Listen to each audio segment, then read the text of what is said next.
So it's time to start. So, welcome everyone to the webinar, What Comes After Molten Salt, an exploration of next generation thermal storage systems. So first, today we'll have 4 expert panelists who are joining us from all over the world. First, we'll have a presentation by Esther Rojas from PSA. But before we do that, I'd like each of the panelists to say hello briefly and also tell us where they're joining us from. So Esther, where are you joining us from? Esther, I'll start your audio. Sorry. Yeah, I'm the responsible for the thermal storage and solar fuel unit at the Plataforma Solar de Almería. And well, I'm joining here from Spain. Thank you, Esther. Then next we'll ask Avi Brent Miller to just tell us briefly where he's joining us from.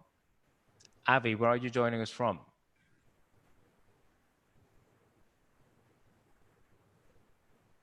It seems that we might have lost Avi, so we go to Alberto. Alberto, introduce yourself briefly and tell us where you're joining us from. Good afternoon, everyone. I'm Alberto Crespo Iniesta, the process engineer at Energy Nest, and I'm joining from Seville, Spain. Thank you, Alberto. And finally, Anoop, could you tell us where you're joining us from? Yeah, good morning, everybody. It's early morning here in Minneapolis, Minnesota, USA. I'm with Terrafor Technologies. Yes, so Anoop has, he's an early bird. He's about 5 o'clock in the morning there. So thank you, Anoop, for the effort of making the effort of being with us here today. So, right, so we'll jump right into our first presentation, which is will be delivered by Esther. So, Esther, if you can start sharing your screen. Yes.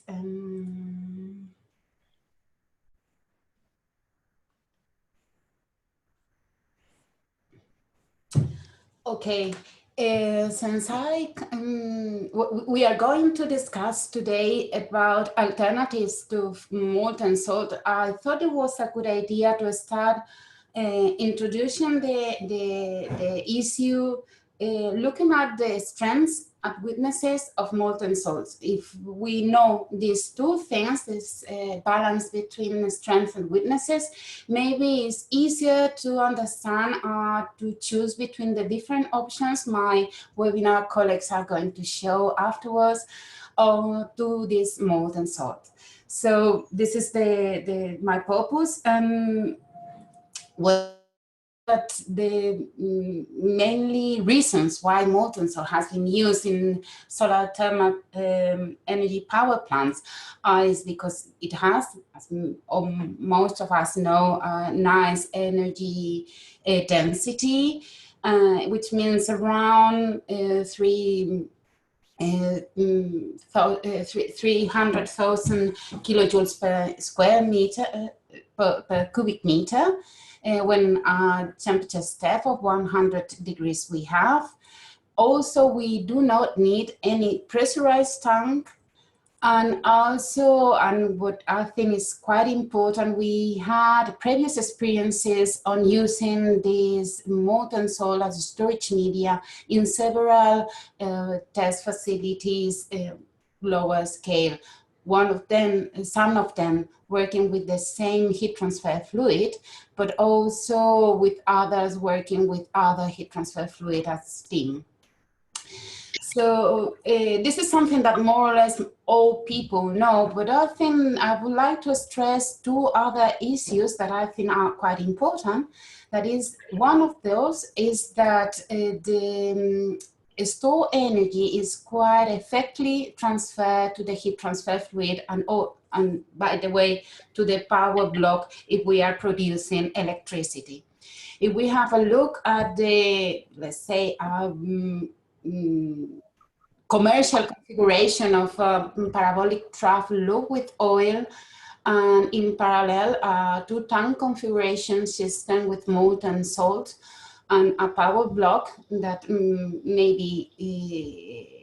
that is fed by this energy source, solar field, and thermal storage system.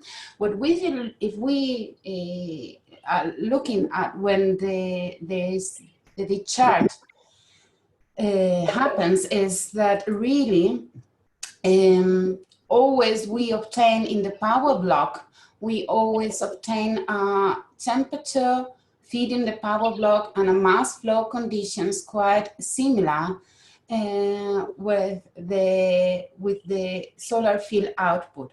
And what is more important, the temperature is keep more or less maintained. I put here two figures, one with a molten, with a 2-tank system, and also with a thermocline system, which might be a little bit different because there is some time where the thermocline, if it's extracted, is reduced the temperature, but the profile is quite uniform, and it means that the charge power is quite uniform. And working with uniform and nominal condition is something that power blocks likes a lot. So that is an important thing.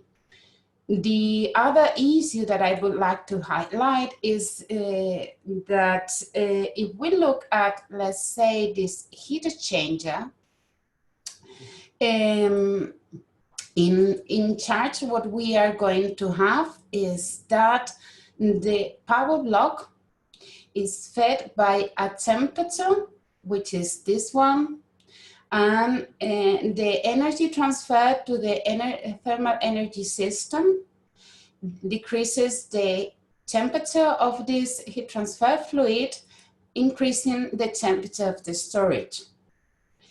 When we discharge, what happens is the other way around, that the temperature of the storage media decreases in this heat exchanger, increasing the temperature of the heat transfer fluid, which feeds the power block. Why is this important? Because if we look what the temperature of the power block when it's feeding by the solar field is, we can see that there is no major difference when the power block is fed by the storage system. And this is important because, as I said before, the efficiency of the power block is quite similar to that when it's fed with the storage system and with the solar field. So really working with the storage system and with solar field is, in the eyes of the power block, is quite similar.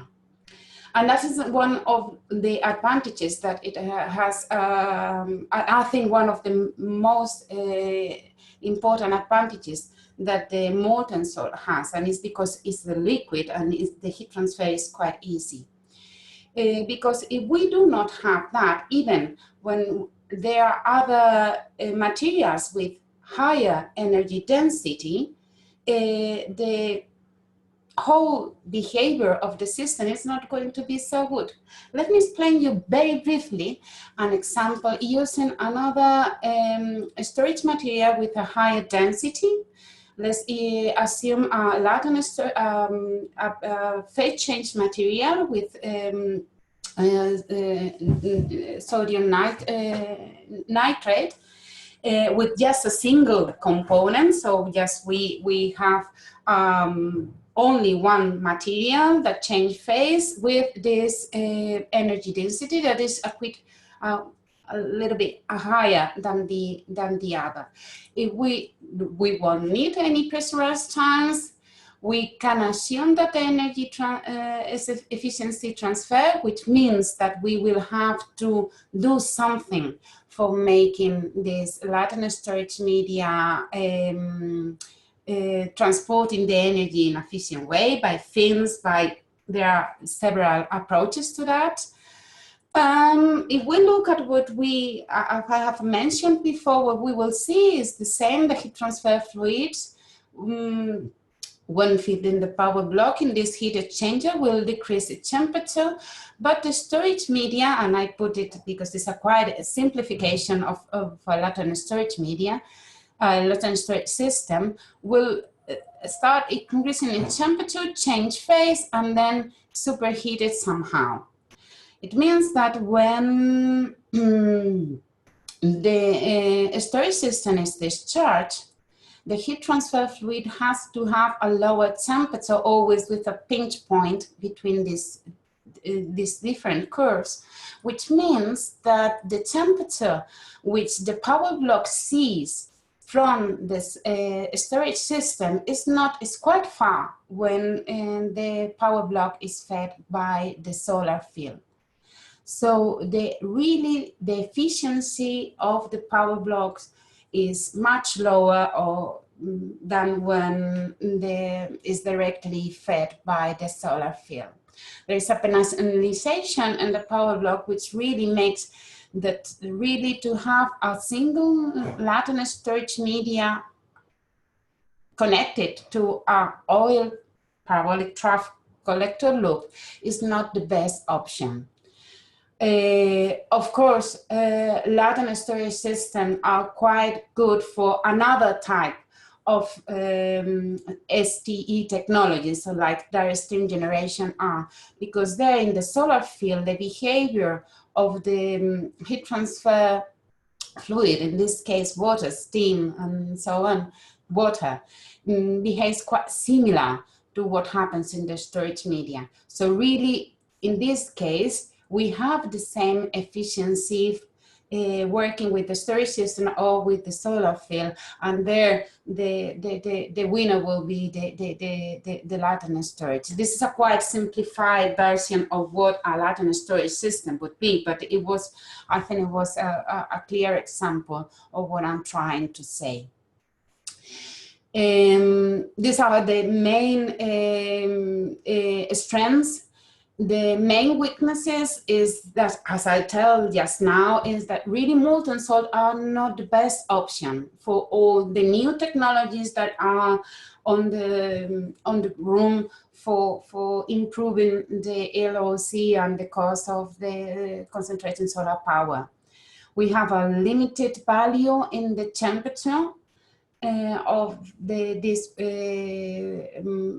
material. Most of the people think in lowering the limit of this molten salt below 260. In my opinion, in my personal opinion, is the upper limit what is the main constraint to this material, and we should look for materials with higher limit in temperature. And also the character of the corrosive behavior of this molten salt makes that the election of the structural material containing this storage media, piping and so on, should be carefully looked at. Of course, there is another question, not only in relation to the compatibility of materials in terms of corrosion, but also molten salt are quite funny in terms of tensile forces. So sometimes they go through places that it should not go. So sometimes equipment that works pretty well for other type of fluid and media do not work so in working with molten salt. That is why at the PSA we have 3 test facilities for testing components, valves, pumps, and so on for molten salt. So just resuming, I think that if we want to look for alternatives for molten salt, we have to look at the material side, but also at the equipment, knowing what we need for having an efficient heat transfer between the storage media, this material, and the heat transfer fluid that feeds the power block. And we have to look at the integration of this equipment with this material in the whole system. Of course, lower cost is important.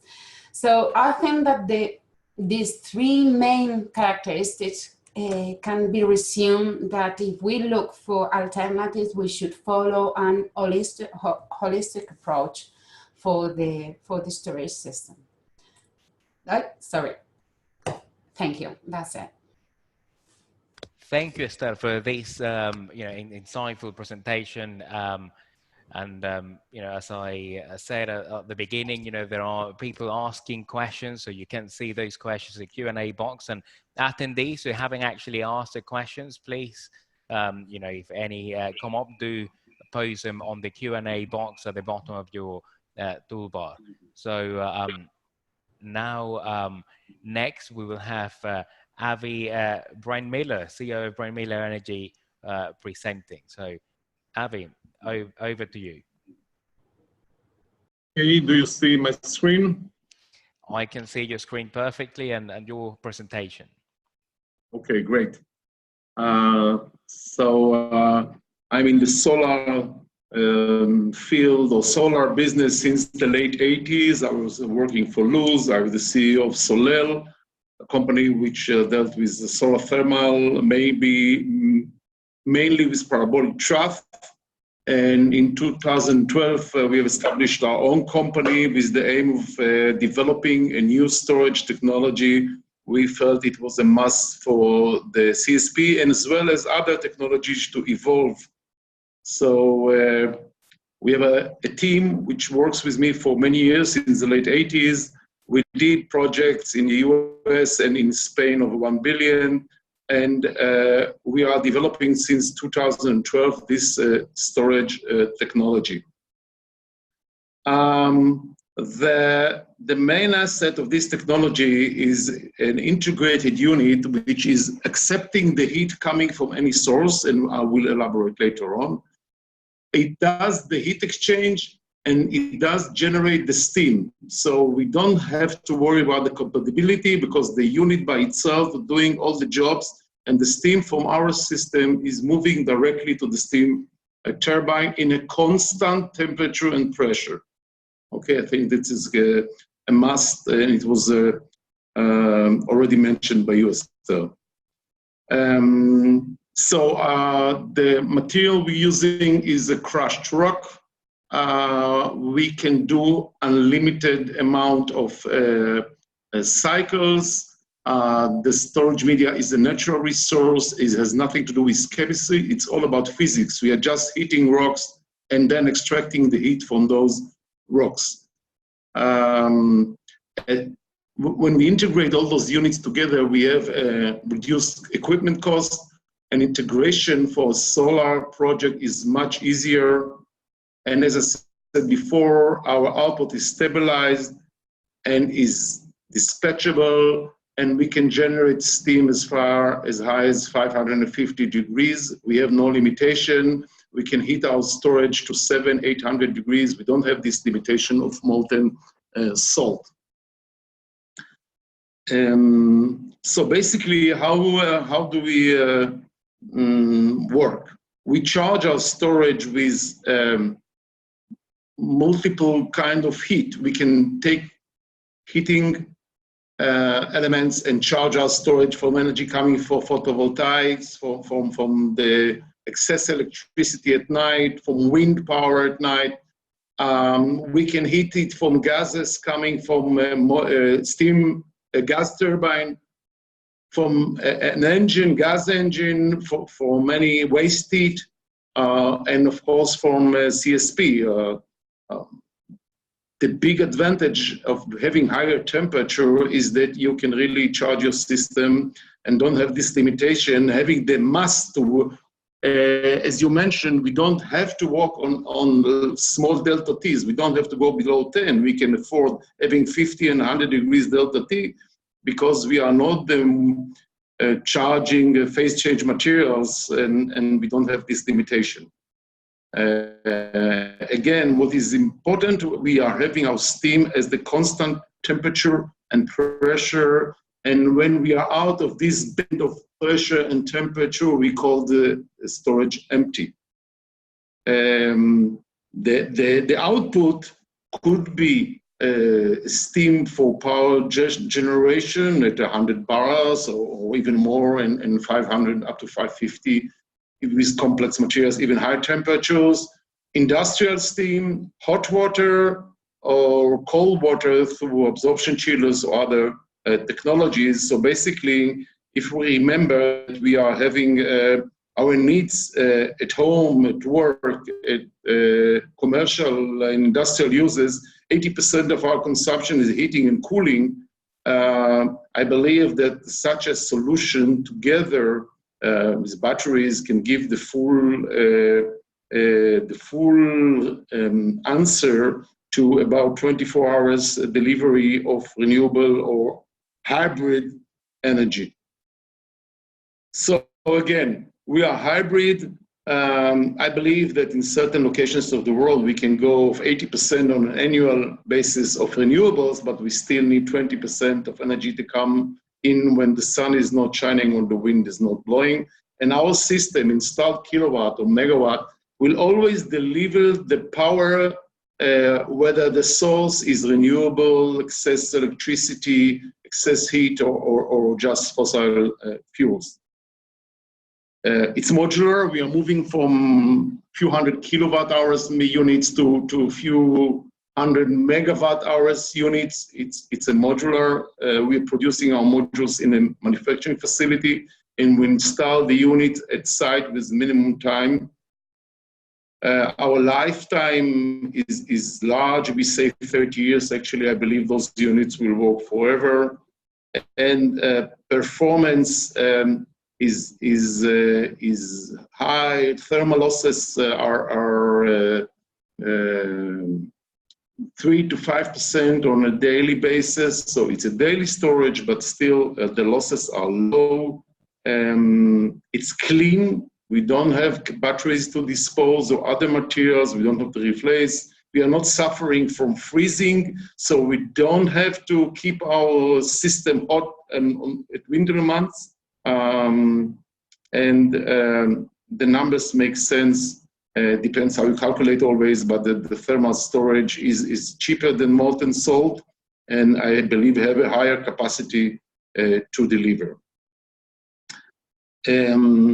We have already installed units. We are installing now in a small unit connected to off-grid application, 5 megawatt hours storage unit to deliver hot water.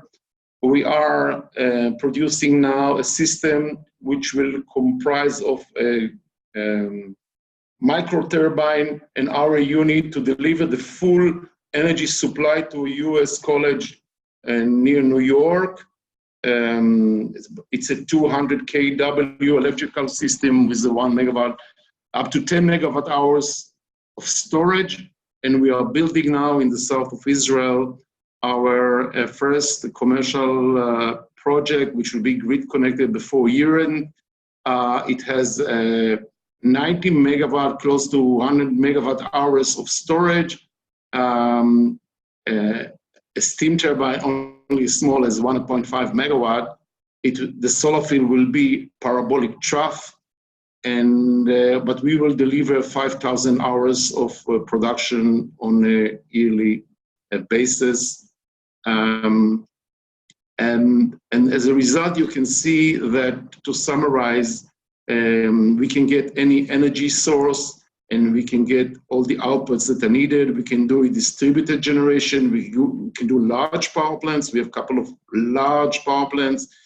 We can install our systems in some other projects in Europe right now, making a coal power plant, a peaker.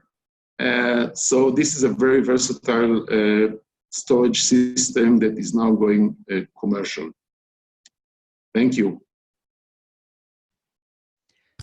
Thank you very much, Avi, for presenting your alternative technology to molten salt storage systems. So, as I said before, those in the audience who have questions, please post them on the Q&A box. So, right. So next we have Anoop Mathur from the CTO from Terra4, who, as I said before, he's made a huge effort to be here at a very early hour in the morning. So Anup, over to you. Okay, can you see the video? So now first we need, right. Are we on? I can see your presentation up on the screen, yes. Excellent, yeah. Yeah, this is Anup Mathur here with Terra4 Technologies. So what we do is develop new technologies and products for the solar power generation industry and process industries. We have two concepts here. One is the Thermocline Storage, which we have already demonstrated. So this is the active management of thermoclines. So as we know, the thermoclines degrade as we charge and discharge. So Terra4 had developed a technology, which is my background, was in controls. So it's actively managing, so you can, the thermocline zone doesn't degrade. But the topic I'm going to focus on today is on the phase change storage. So that's a technology which we developed with Department of Energy. And so essentially what I will be focusing on in the next 3 slides, which is the 10 minutes I have, is more on what are the challenges we overcame with the phase change storage, what the benefits are, and where we are right now. Okay, sorry. But with the phase change technology, what we know is there are 2 major challenges. I think people familiar with PCMs know that the salts do not have a high thermal conductivity, so we have to deal with the heat transfer rates, which means with the low thermal conductivity, your heat transfer coefficient is low. If you have to maintain the heat rate, you have to have fairly high heat transfer area. So one way to do that would be to use fairly thin tubes or encapsulate. Encapsulation is what we have done. But there comes the second challenge. The second challenge is the salts expand when they melt. So typically like sodium chloride, when it melts, it's about 25% expansion. Lithium chloride is about 30% expansion. Sodium nitrate is about 5%. So different salts have different expansion coefficients. So somehow we'll have to figure out a way to accommodate that if you're encapsulating it. Now, with encapsulation in small capsules increases the heat transfer area tremendously. So then that solves the first problem of low thermal conductivity, because we can't beat that. There are other people have done by using graphite foam, etc. That's Argonne National Labs. I think that's a very good concept. But I think the encapsulation, where you can encapsulate many different salts in the same shell, same kind of a shell. So that way you can cascade and defeat the problem that Esther mentioned earlier about the delta T. So by cascading, you can have a fairly constant temperature difference throughout. So what we have done, I have a detailed video of that on my website. I'm not going to show that here because the video could not work when we experimented here. But the video will show you exactly the recipe, what we have used for encapsulation. Because when you're taking a solid salt and encapsulating it, again, you somehow close that. So the method that we have used is a chemical process, which is kind of fairly well described in the video. So we have about 3 patents on that. So essentially, we have created this open space enough for the salt to expand inside the capsule. So the process, we have demonstrated that in the laboratory. So we are ready to scale. Again, scale up again, as people know, that requires a fairly major investment. And that's where we are waiting for that. Now, the value proposition with we call these capsules TerraCaps. So again, the big value proposition would be in the distributed solar plants.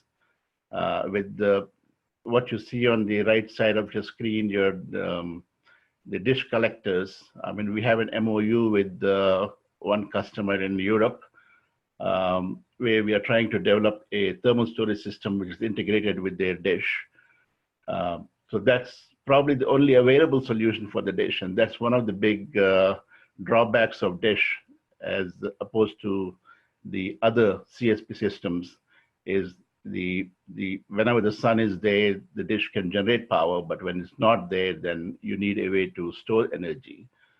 So with dish collectors, with a high energy density material like what we have with the capsules, that's probably the only solution. And I think in one of the presentations with ATA, I believe in June, somebody from Cyprus presented such a concept.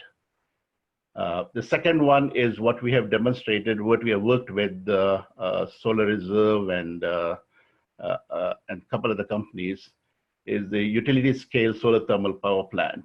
And so that's also, there is a video of that on how we can cascade the thermal storage capsules inside a single tank and then use it efficiently for the solar thermal, large scale solar thermal plants.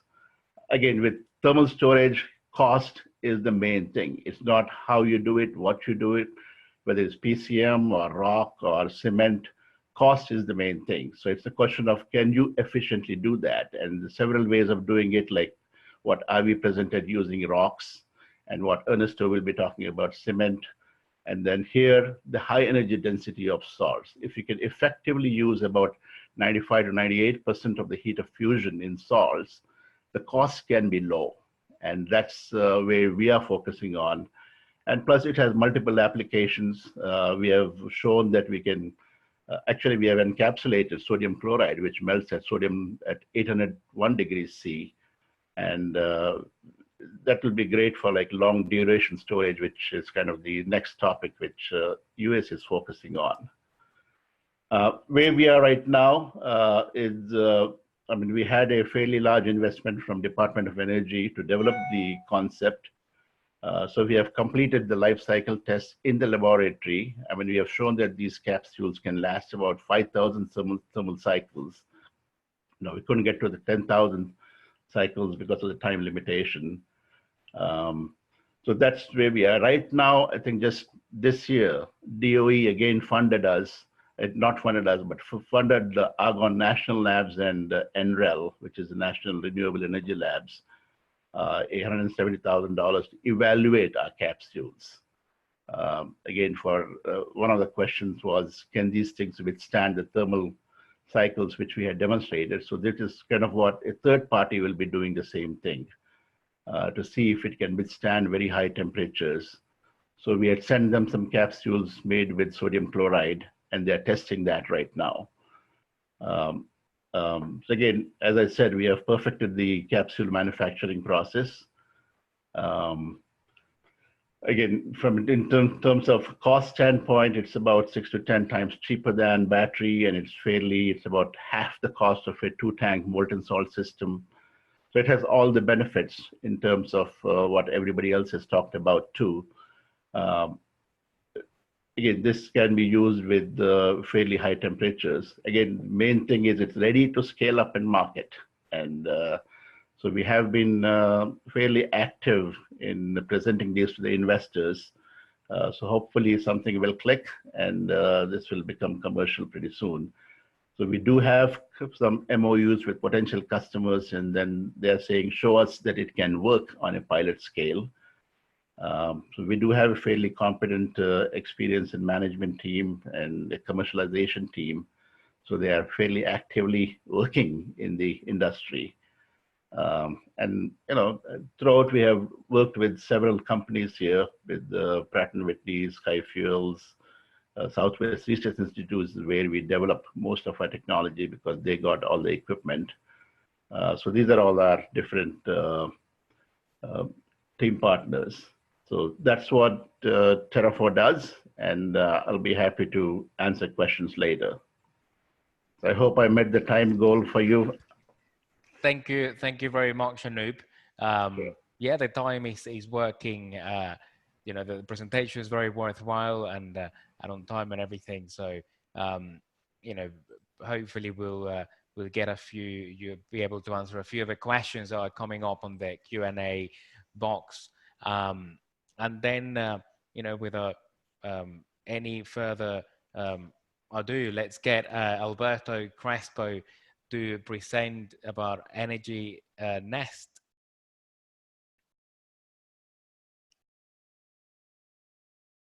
So Anu, we need you to stop sharing your screen, please. There we go. Thank you very much. Alberto, over to you. Yep.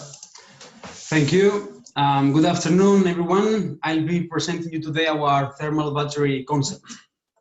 Our proprietary design is based on what we call the thermal battery elements, which are the columns that you can see here in the image, which are composed by our solid state material with carbon steel embedded heat exchanger made of some pipes. These elements make what we call the modules, which is our basic thermal battery unit, which comes in standard container sizes of 20 foot or 40 foot. And these modules are assembled in series and parallel up to the required thermal battery capacity, the storage capacity. Just some comments. We are fully modular and scalable from the megawatt to the gigawatt hour scale. We are compatible with most heat transfer fluids, including the conventional thermal oils in CSP parabolic trough, and also water and steam. Our thermal efficiency can go up to 99%, and the lifetime of the battery can perfectly go beyond 50 years. We have received several awards since the company was created, and I'm just highlighting here the Seal of Excellence from the EU Horizon 2020 SME instrument. Let's look at how our storage works. We always have, since we are talking about a solid state material, we always have a temperature difference across the battery, being the hot side on the top and the cold side at the bottom. When we are charging, we circulate the hot heat transfer fluid from top to bottom, and when we are discharging, we simply reverse the flow and we circulate the fluid from the bottom. When we are keeping the storage on standby to be ready for discharge, the energy losses are minimal, reaching 1%, as I already mentioned. You can see here on the right-hand side a simulation of actual data from our pilot facility in Abu Dhabi that I will come back to just in a few minutes. And you can see that in our basic configuration, the temperature levels and in the outlet of the battery change over the course of the charge and the discharge. However, we are also able to provide a solution where the temperature levels are constant throughout the charge and the discharge if the client requires it. Now, our solid state material is the Heatcrete, which is a high-performance concrete made from abundant geomaterials. It has superior thermomechanical properties, which I invite you to check in detail in our paper that was presented in Solar Pages 2016. I'm showing the reference below. It is chemically stable to withstand thermal cycling at high temperatures over the lifetime of the facility. And it has been co-developed with and manufactured by our partner Heidelberg Cement, with whom we have global exclusivity. Now, our applications, of course, CSP, but also we are very suitable for other applications such as open cycle power plants, steam power plants, industrial manufacturers, and variable intermittent renewables. Let me start by CSP. We see ourselves as a clear alternative to molten salts because of a series of reasons. One is the reduced capex due to having less and simpler equipment. For example, we don't need the expensive oil to molten salt heat exchanger, since our storage is in itself a heat exchanger.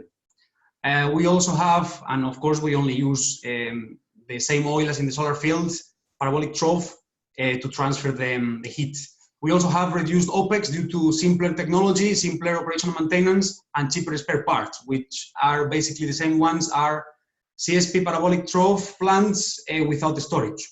Our parasitic consumption is also lower, and we can prove a higher electricity production based on a molten salt storage of the same size. Again, I invite you to go and check our paper for more details. We can also deep discharge beyond the design capacity in case there is for forecasted high DNI conditions, simply by continue discharging over the nominal end of discharge conditions, since the storage always has energy. However, there are high barriers to enter in the current CSP storage markets because of several reasons. The projects are often very large. It's very difficult to retrofit current facilities involving complex regulatory aspects, and also in the tender processes, certain technologies are favored, such as is the case of molten salts. So it's very difficult for new technologies to enter in this market. So looking into the other applications, let me continue with steam power plants. In this case, our storage directly integrates into the steam water cycle, since the heat transfer fluid would be the steam and the water, and including the phase change. In this case, we can maintain the boiler load while reducing or boosting the turbine output on demand. We are able to provide both superheated or saturated steam within seconds at constant temperature and pressure levels if the client requires that.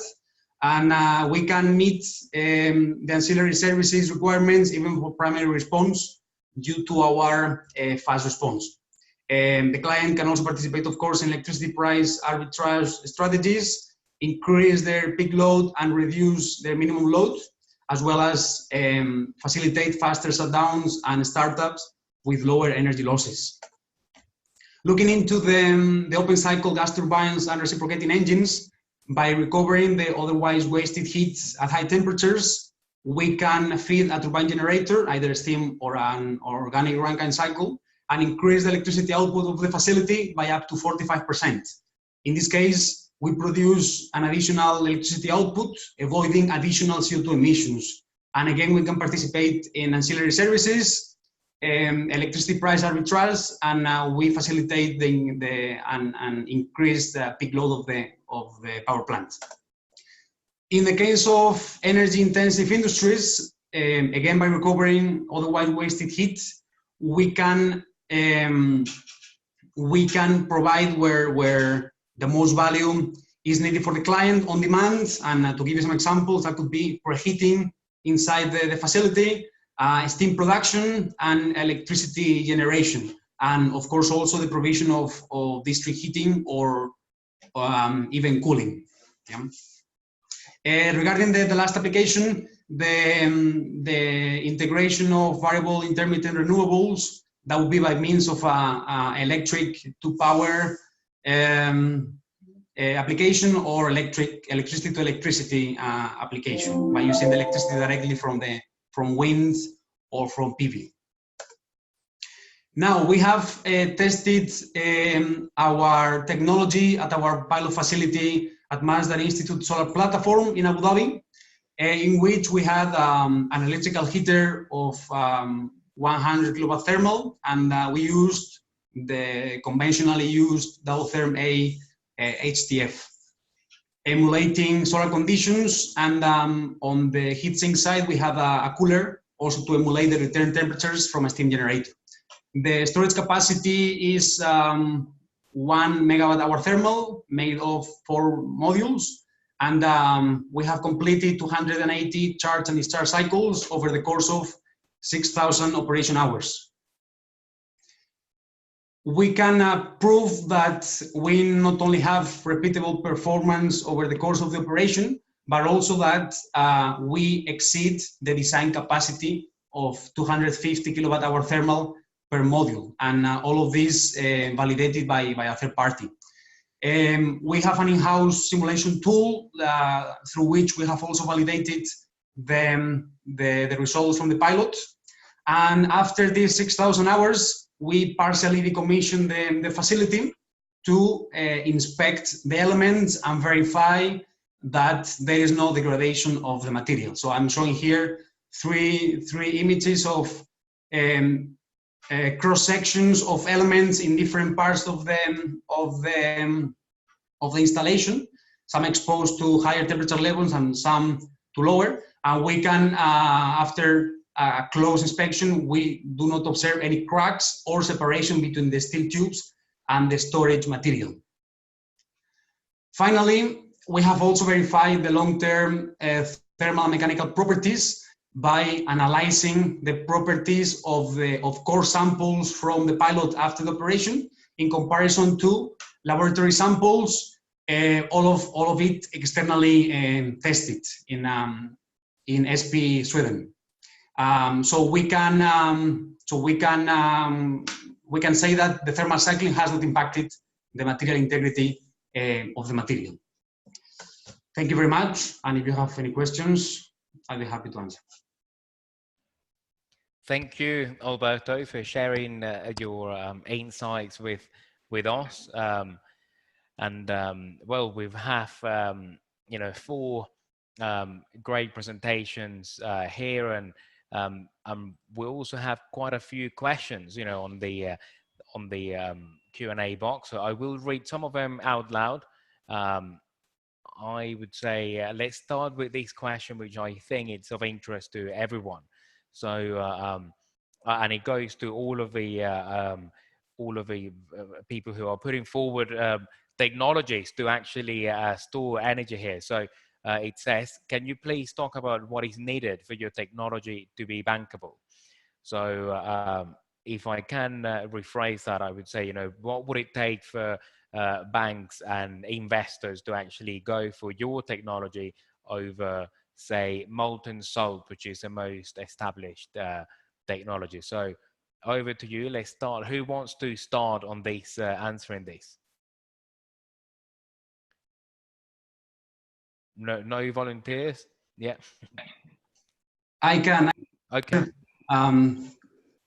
We do not have a commercial project yet, but we are in advanced conversations with clients all over the world for each of the applications I just mentioned. So in some of them, we are actually in this process. That's what I can say at the moment. Okay. Great. So I can see Anoop. So what are your thoughts on this question? I think in terms of bankability, I mean, we have seen that the only bankable solution in collectors is a parabolic trough collector today. So similarly, I think you do need to demonstrate that these systems are safe, that these systems have been commercially demonstrated, and they're widely accepted. So safety, I think, would be the biggest thing on the people's mind when to make these bankable. Okay. Thank you very much, Anoop. And Avi, you looked like you wanted to say something, so please. Oh, I'm saying bankability depends on the size of the project, of course. So even though we got bankability on a few millions, $10, $15 million, bankability does not mean you have a bankability for $200 or $300 million project. So it's a process. We are at the first stage where we got a bankability, for example, for project which we finish this year by the end of the year. But moving forward, it depends. I mean, probably it will go on a quite slow process where banks would watch us through these third-party engineering companies and then get their recommendations. If you have a modular technology, then you can go from small project to large projects also in the bankability, because the engineering companies will be assured that if you just multiply the number of units, they will still work. If you don't have a modular, then it's a slow process. Okay. Well, if I can make a further comment, yeah, fully agree to what we said. Our approach, for example, is in this regard, we often start with, or we propose the client to have a demonstration size at the facility. And since our system is fully scalable, then we can move towards a larger system. Yeah. Yeah. Okay. And this simplifies. May I add something? Yes, I'm from a research center, so really I don't face a lot what problems in relation to banks, but my impression is that banks that do not like new things. They like small things that someone else has already proved. In this sense, I don't know how appropriate the question is, in the sense that something that is not bankable doesn't mean that it doesn't work or is better than the other option. It's just that banks want confidence, wants no risks, and sometimes that is what the approach that Abby and Alberto, I think, is the good one to show in small scale that is something that works. But even there is my impression that it will be a huge step, a huge gap from small to large size, not because the technology itself, but the confidence with that the banks require. But someone has to give this step forward. I think I agree with Esther on that. I think the two-tank molten salt has been used for a long time. I mean, they have used it back in the 80s. I mean, I remember that when they demonstrated that. So I think the two-tank is a lot of operating experience, and that's why it's bankable. And again, what you really need is a competitive market for any of our technologies to find an alternate to two-tank system. So as like you said, like Esther said, the experience with the technology and the use of it in the market, and that requires a competitive market where people are looking for new technologies. And I think today the thermal storage is probably the second thing they're thinking about after collectors and other methods. So thermal storage is not the big thing on their mind, and hopefully it's changing now. I think at least what I'm seeing in US, the thermal storage is coming back again into the market. So you know, thank you very much for all your answers. So moving on to the next question, and I think it's you know, it's a relevant one for all of everyone interested in storage. Is what about the operational expenditures? So what about OPEX? You know, I think there is a lot that could be said about this. Unfortunately, we haven't got that much time, you know, but I think we've got time to answer this question. So what are your views on operational expenditure of your technologies compared to the current storage alternative, which is molten salt? And I would say, you know, if you're talking about energy generation compared to something like batteries.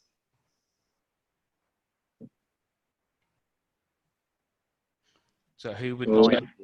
Well, unlike molten salt, we don't need to heat our storage at night. We are not afraid that the salt will freeze. So OPEX is very minimal. If you keep the quality of your water in a steam cycle, as you have to do in a steam cycle for the turbine, then the storage OPEX should be really minimum. It's a passive unit. It's not really, we are not moving anything from here to there. All we do is passive. The water is going through, steam is being generated. So issues of any boiler could be issues in our unit. Although we don't have high temperatures of flames. So basically, the OPEX should be really, really minimal. It depends on the specifics of the system.